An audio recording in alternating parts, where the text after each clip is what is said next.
बहू के हाथ की मेहंदी का रंग उतरा नहीं और सास ने अपना रंग दिखाना शुरू कर दिया।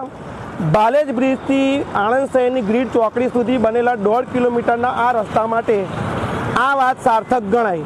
તાજેતરમાં જ બનેલા 2.25 કરોડ રૂપિયાના આ રોડની હાલત જોઈને કહી શકાય કે પ્રથમ ચોમાસામાં જે રીતે ધોવાઈ ગયો છે એ રીતે સમગ્ર શહેરમાં આ રસ્તો ટોક ઓફ ધ ટાઉન બનવા પામ્યો છે। નગરપાલિકાના ઇજનેર જીગર પટેલને આ અંગે પૂછતા જાણવા મળ્યું હતું કે અસ્ફાલ્ટ અને રીકાર્પેટિંગનું કામ બાકી છે। માની શકાય કે આ કામ બાકી છે, છતાં પણ રોડની જે રીતે દુર્દશા થઈ છે તેના પરથી અનેક સવાલો ઊભા થયા છે। કોન્ટ્રાક્ટરની કામગીરી સામે પણ સવાલો ઊભા થયા છે। જીગર પટેલનું કહેવું છે કે નગરપાલિકા હતી ત્યારે આ રોડ મંજૂર થયો હતો।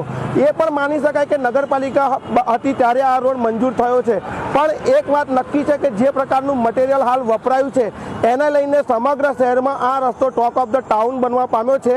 હું કેમેરામેનને રિક્વેસ્ટ કરીશ કે તેઓ રોડની દુર્દશાના દ્રશ્યો બતાવશે। આ સાથે જ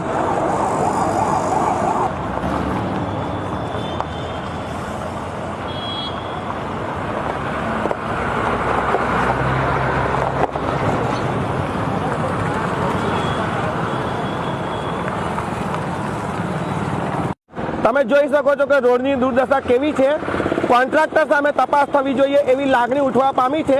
કેમેરામેન અલ્તાફ શેખ સાથે સાજિદ માલિક, દીવ મિરર ન્યૂઝ, આણંદ।